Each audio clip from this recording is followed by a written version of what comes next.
पार्षद भी हैं अमदर नगर एक है।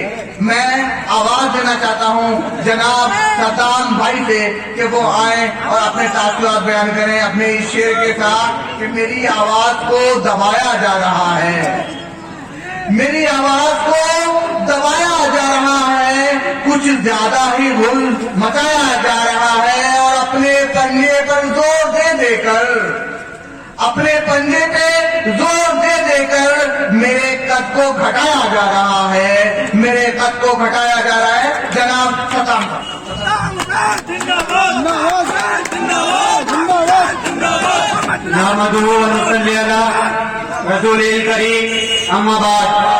हाजिरीन महफिल अस्सलाम वालेकुम व रहमतुल्लाहि व बरकातुहू। मंच पर मौजूद हमारे सूरज सिंह भाई साहब, मुकेश चंद्रा जी, सावरिया जी और कोल विधानसभा के प्रत्याशी हमारे मोहम्मद बिलाल भाई, मैं इस शेर के साथ अपनी बात को शुरू करूंगा। मैं लोगों से मुलाकातों के लम्हे याद रखता हूं, मैं लोगों से मुलाकातों के लम्हे याद रखता हूं, बातें भूल भी जाऊं तो लहजे याद रखता हूं। अरे महफिल जो निगाहें मुझ पे पड़ती हैं उन निगाहों के हवाले से वो चेहरे याद रखता हूं। यहाँ पर मौलाना आजाद नगर के हमारे बुजुर्ग नौजवान साथियों और मोहम्मद बिलाल भाई की मोहब्बत में उमड़ा ये जनसैलाब इस बात की गवाही दे रहा है मोहम्मद बिलाल की जीतते हैं। आज हमें गौर फिक्र करने की जरूरत है क्योंकि हमें फिरका परस्त ताकतें और इन फिरका परस्त सोच को अगर खत्म करना है तो हमें एक होना होगा। अगर हमें उन्हें मात देनी है तो हमें उन्हें वोट की चोट से मात देनी होगी। जिस तरीके से 1947 में हमारे बुजुर्गों ने मिलकर इस देश से गोरों को भगाया था और इंशाअल्लाह इस 2022 के चुनाव में हमारे बुजुर्गों नौजवान साथी 2022 और इस प्रदेश से इन भारतीय जनता पार्टी के लोगों को भगाने का काम करेंगे। हमें इन लोगों के मंसूबों को समझना है, इनके इरादों को पहचानना है। ये वो लोग हैं जो हिंदू और मुसलमानों के बीच में नफरत की रोटी सेकने का काम करते हैं। वोट आपको डालने हैं, नेता आपको बनाने हैं, विधायक आपको बनाने हैं, तो आप अपने वोट का इस्तेमाल सही जगह करिए। आज हम बदलाव की उस चौखट पर आकर खड़े हुए हैं जहां पर बहुत से लोग हमारे वोट को काटने के लिए खड़े हुए हैं। कभी पंजे के नाम पर हमारे वोटों को काटा गया, कभी लाल टोपी वालों ने हमारे वोटों को काटा गया, लेकिन हमारा वोट आज तक कामयाब नहीं हुआ। फिर 2017 में हमारे भाइयों ने, बुजुर्गों ने, हमारी माँ और बहनों ने सही जगह अपने वोट का इस्तेमाल करा तो हमारे बीच में अलीगढ़ के मेयर मोहम्मद खान साहब बन के बैठे हुए हैं और वो सीट 20 सालों में हमने छीनी थी भारतीय जनता पार्टी के गढ़ में से, वरना आज तक कोई मुसलमान मेयर नहीं बन पाया। यही सिचुएशन, यही माहौल बना हुआ है। बिलाल भाई जो कोल विधानसभा के प्रत्याशी बहुजन समाज पार्टी से, इनकी शुरुआत 40-45 हजार से होगी। अगर आप लोगों ने इन्हें थोड़े वोट, अगर आधे वोट भी दे दिए, दूसरे प्रत्याशी को जिताने के लिए आपको 80 से 90 हजार, 1 लाख वोट देने पड़ेंगे। अगर आपने 1 लाख में से 50,000 मोहम्मद बिलाल को दे दिए तो ये भी आपके बीच में विधायक बन के खड़े होंगे और विधायक ही नहीं होंगे, विधायक आपको होंगे।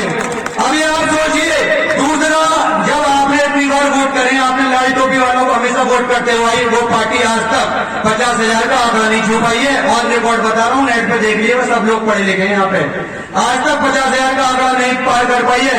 और फारूक भाई ने कहा वो दौर अलग था जब 42-44 हजार पे विधायक बन गए। अब 1 लाख से कम पे विधायक बनना मुश्किल ही नहीं, नामुमकिन है। तो वो आंकड़ा हम लोग कैसे पूरा करेंगे? उस आंकड़े को आप लोगों को पूरा कराना है। जब मोहम्मद बिलाल को दूसरे समाज का वोट, इतना वोट मिल रहा है, दूसरा समाज इन्हें इतना वोट दे रहा है, तो आप लोग पीछे क्यों हट रहे हैं? वो लोग जब हम कंपनी में जाते हैं, गांव में, देहात में जाते हैं, तो वो लोग कहते हैं भैया यहाँ आने की जरूरत नहीं है, ये वोट आपका ही है, हम हाथी पे डालेंगे। क्योंकि पूरे वहां पे गांव में सिर्फ हाथी ने अपनी सूंड फैला दी है, तो उनका वोट हाथी पे ही पड़ेगा।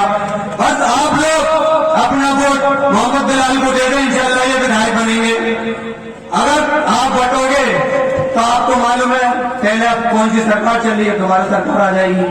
हमें नहीं मालूम मस्जिदों पे लगे माइकों की परमिशन तक लेनी पड़े, हमें नहीं मालूम तबरेज अंसारी की तरह हमारी मॉब लिंचिंग कर दी जाए, हमें नहीं मालूम हमें गाय के नाम पे मार दिया जाए। जब लाल टोपी वालों की हुकूमत थी तो लाल टोपी वालों की सरकार में 400 से ज्यादा दंगे हुए और सबसे बड़ा दंगा हुआ था मुजफ्फरनगर दंगा, जिसमें हमारे बहुत से मुसलमान भाई मारे गए और उसमें इतने लोग अब भी जेलों में बंद हैं और बहुत से लोग मुजफ्फरनगर छोड़ के चले गए वो डर की वजह से। तो हमें इस डर को निकालना है और ये डर कैसे निकलेगा, हम एकजुट होंगे तब इस डर को हम निकाल सकते हैं। हमें ये डर निकालना पड़ेगा, हम एक साथ अपना वोट देंगे। और मोदी जी कहते हैं कि मैंने अपनी बहनों के लिए 3 तलाक का कानून पास करके उनके साथ इंसाफ करा, तो मैं उनसे कहना चाहता हूँ घर की दीवार तोड़ देता है, गैरों से रिश्ता जोड़ देता है, वो कहता है मैं बहनों के साथ इंसाफ करूंगा जो खुद अपनी बीवी छोड़ बैठा है।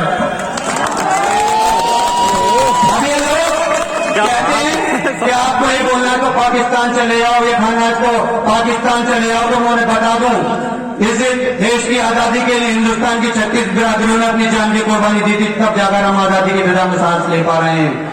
सभी का खून शामिल है, वतन की मिट्टी में किसी के बाप का हिंदुस्तान नहीं है। तो मैं अभी बहुत वक्त है, हमारे सीनियर नेता कर्मी है वो आपके पास बोलेंगे, बिलाल भाई बोलेंगे, तो मैं इस शेर के साथ अपनी बात को खत्म करता हूं और ये शेर होगा बिलाल भाई की तरफ से। मैं अकेला ही चला था जानिबे मंजिल मगर, मैं अकेला ही चला था जानिबे मंजिल मगर, लोग आते गए और कारवा बनता गया। अस्सलाम वालेकुम, खुदा हाफिज।